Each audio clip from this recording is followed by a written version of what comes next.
This house belongs to you, and to every American. For 8 years, just a short chapter in the long story of our democracy, my family also had the privilege of calling the White House home. The architect who designed the White House was an Irish immigrant. Many of the laborers who built it were slaves. And on his second day living here, John Adams wrote a letter to his wife Abigail, praying that only honest and wise leaders would rule under this roof. Beneath that roof resides not just a seat of government, of course, but also a living museum, a home to history, and a working office building. Let's go inside and have a look around.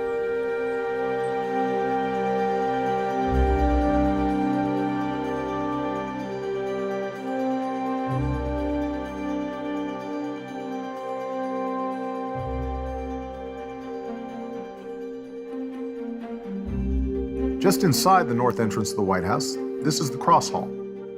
Thousands of tourists walk here every week, taking selfies with portraits of presidents past in the same hall where Jefferson displayed antlers and pelts from Lewis and Clark's expedition. We've welcomed many heads of state here, and this is the carpet that I walked down toward the East Room over there on the left to tell the world that we had delivered justice to Osama bin Laden. I'll never forget coming in here for the first time after my inauguration, starting a new job and moving our family into a new home on the same day. You couldn't help but feel a sense of wonder and gratitude about this place, and that never goes away. The White House is the people's house, and Michelle and I always joke, we're just renters here, and the owners are the American people and all those who've invested in creating this amazing place with so much history. And what we wanted to do was to make sure that everybody felt they had access to it, that it wasn't just the well-connected or somebody who knew a member of Congress that could see this, that as many people as possible could come in and appreciate the place where a Lincoln or an FDR or a Reagan had made decisions that had helped to shape America. And there are a lot of artifacts here that help you appreciate, in a vivid and visceral way, the power of this place.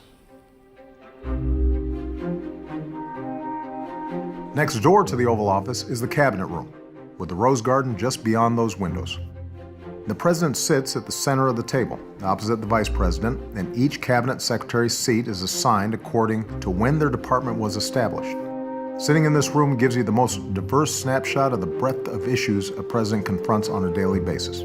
It's always humbling to look around this table and see people from all walks of life, experts in agriculture and healthcare and foreign policy, working as a team in common cause.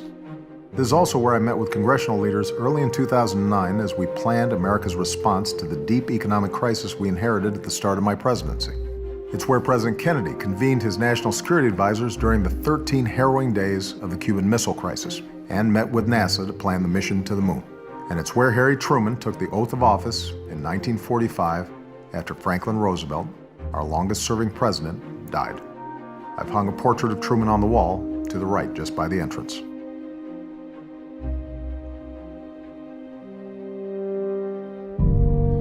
Downstairs, in the basement of the West Wing, is the Situation Room. It's actually a series of rooms with secure video conference technology that lets us communicate with generals and leaders from around the globe. Intelligence and national security officials work here 24/7. Early in his presidency, John F. Kennedy recognized that the White House needed a central information center to monitor intelligence and military missions.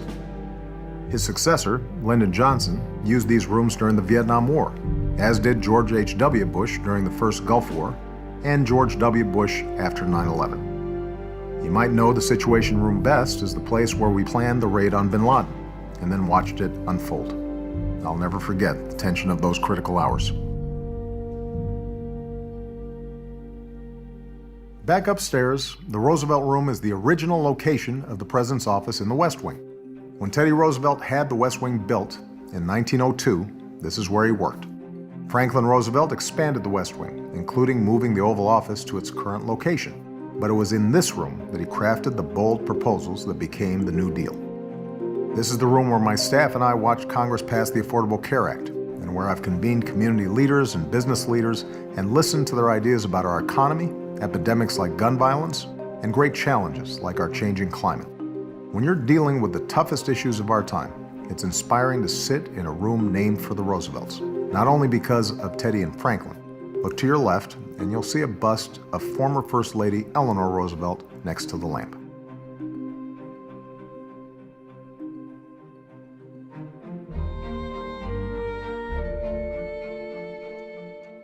There's no question that Joe Biden will go down as the finest vice president in American history. This is his office, just down the hall. Joe has been my point man on implementing the economic recovery plan that saved our country from another depression, and a trusted advisor on a range of high-stakes foreign policy initiatives. A major part of his legacy will be the work we've started on the Cancer Moonshot, a project close to Joe's big heart. As you look around this room, you can see why America loves Joe Biden. He is truly a family man. His office is overflowing with pictures of his kids and grandkids. Joe and Joe Biden have meant so much to our country over their decades of service, and to Michelle and me over the past 8 years. They've become like family. This is the place where I've spent a lot of time over the last 8 years. I remember when I first walked in, and I looked around and I thought, it's actually not as big as I imagined it on television. It's a fairly intimate space. What also struck me was the amazing light that comes in from these windows that you don't always fully appreciate when you just see photographs of it. You never stop feeling humbled by the Oval Office. You never forget that it's in this room where decisions of war and peace and major advancements in civil rights and human rights have all been made. Where for generations, the major debates of the day have taken place. I meet with my senior staff here every single day. I've met here with leaders of Congress and of other countries. I always believed it was more important to take the long view and not to get sidetracked by minute distractions, to stay true to my values and remember why we came here. That's why when I'm sitting at the Resolute desk, I look at busts of Lincoln and Dr. King. When I look out the window, I can also see my girls' swing set.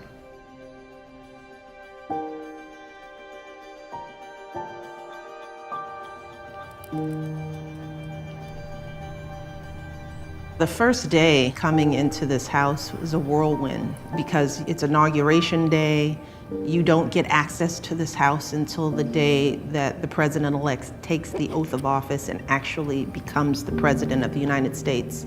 And you feel that way for several months. It takes some time to really settle in and feel like this place is your home. So it was probably around March that I started to be able to take a deep breath and feel this place as not a museum, but as my home. And once we sort of transcended that hurdle, it really does feel like home to us. There are 2 floors upstairs above the state floors, and that's where our home is. That's where our children have grown up. Our children were very little, and Sasha was only in 2nd grade, so this is really the only home she really knows. The staff here, there are friends, there are family, there are people we will miss dearly, and they've done just an excellent job making this wonderful house that is the people's house feel like the home for every first family that walks through those doors, and we will miss it. We'll continue our visit on the state floor, the first level of the White House residence and the traditional space for hosting public events. This is the Red Room, an elegant parlor and sitting room that has been used for small dinners, social gatherings, and even family musical recitals during the Lincoln administration. Most recently, Eleanor Roosevelt organized briefings here for women journalists who were excluded from regular press conferences.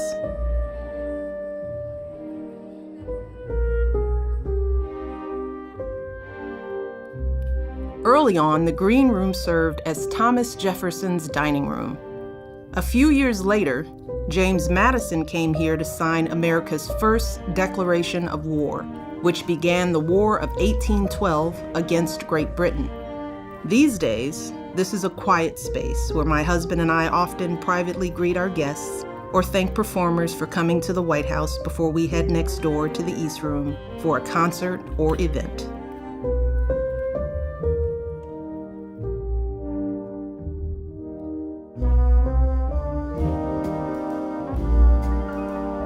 Over the years, the East Room has hosted countless state dinners, concerts, and other important moments in American history. Musicians like Itzhak Perlman, Dizzy Gillespie, Gloria Estefan, Stevie Wonder, and Melissa Etheridge have performed here. This is where President Johnson signed the Civil Rights Act and where Barack signed the Affordable Care Act. Even the paintings are legendary. Dolly Madison saved this famous Gilbert Stuart portrait of George Washington when British troops set fire to the White House in 1814.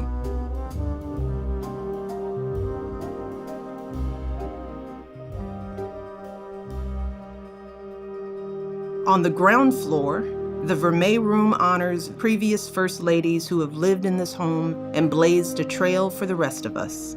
Jacqueline Kennedy's portrait remains in a place of honor in recognition of her timeless grace and tireless efforts to preserve the White House. Her efforts included securing artwork, restoring furniture, and making crucial repairs. Through her efforts, Mrs. Kennedy ensured that future generations of Americans can take pride in our nation's house.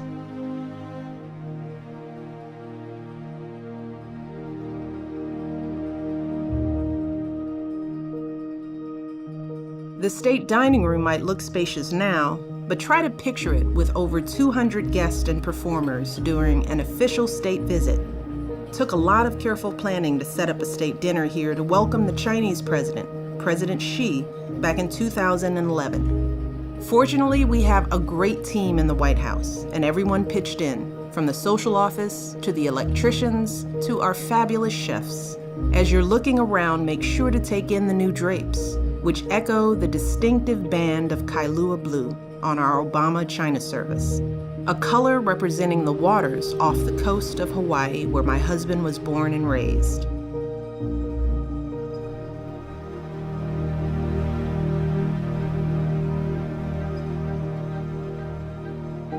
Now we're in what is known as the Old Family Dining Room.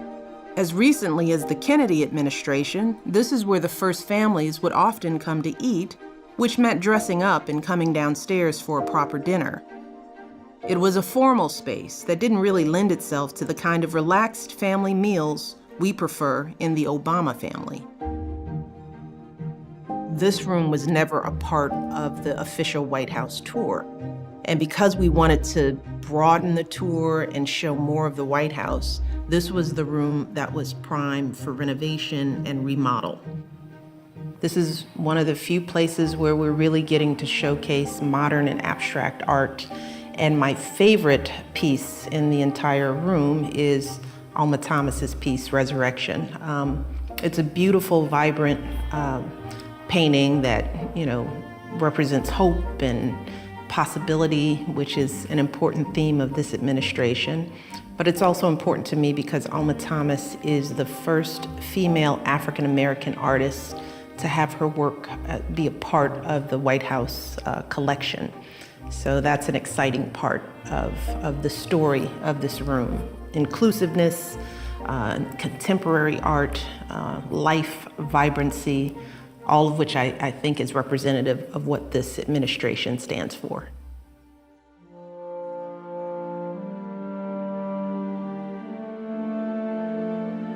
We conclude our visit on the state floor with a room at its very center, the Blue Room. This room has always been one of our favorites, especially after Barack was sworn in here for his second term in 2013. Whether welcoming military families from across America or dancing with a 106-year-old great-great-grandmother, the president and I have made some special memories in this beautiful room.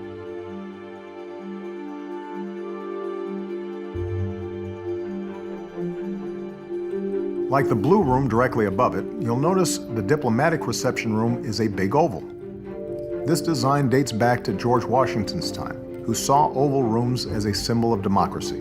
The president could stand in the center to greet everyone at a similar distance, and nobody gets stuck in a corner. For more than a century, presidents have used this room to welcome diplomats and heads of state, including the Queen of England. Jackie Kennedy added the wallpaper, which depicts landscapes like Virginia's Natural Bridge, Boston Harbor, and Niagara Falls. This is also where Franklin Roosevelt recorded his famous fireside chats. On a Sunday night, a week after my inauguration, I used the radio to tell you about the banking crisis, about the measures we were taking to meet it. FDR understood how important it is for a president to communicate directly with the American people. Of course, every president since has used radio, television, and now the web and social media to meet citizens where they are. And what you're participating in right now is another step in the story of our progress.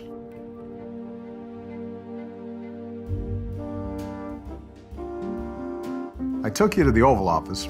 Now let me take you to my private office, up on the second floor of the residence. A reporter once called this room the presidential man cave.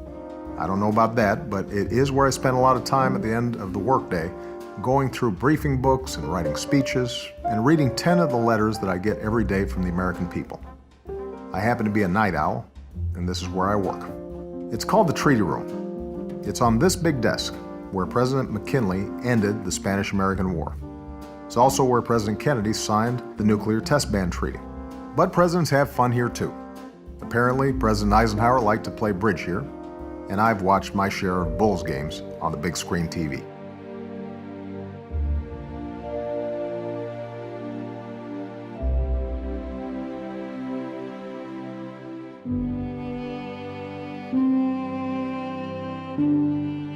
In the residence, the place that always inspires me is the Lincoln bedroom. Part of what makes it special is that in the Lincoln bedroom, you have one of 5 handwritten copies of the Gettysburg Address, written by Lincoln himself as part of a war charity. To be able to read the Gettysburg Address late at night, if you're feeling a little frustrated with the job, to see his writing, the brevity and the power of that speech, to reflect on the burdens he carried, and the awesome responsibilities and the eloquence and grace with which he responded to the most important crisis of our nation's time on this earth. That has always been something that I have appreciated, and I suspect that on the last night before I leave here, there'll probably be some place where I spend some time.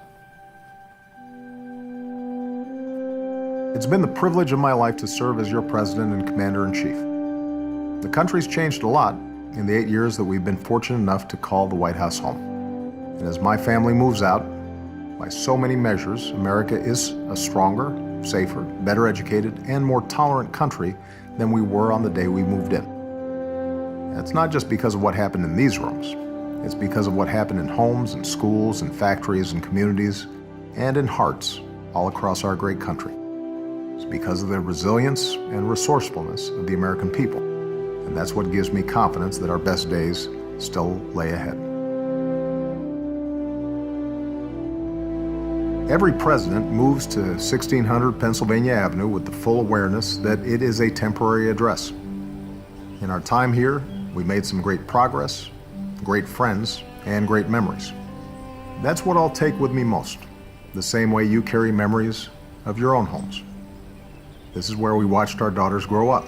This is where I watched staffers who started with me in Springfield and Sioux City, Iowa, start families of their own. This is where we got to meet talented, devoted, optimistic Americans from every corner of the country and every station in life. Because as beautiful as these buildings are, it's the people in them and the work that's done here, the triumphs and tragedies you experience over the course of your years here, that's what imbues a place with meaning.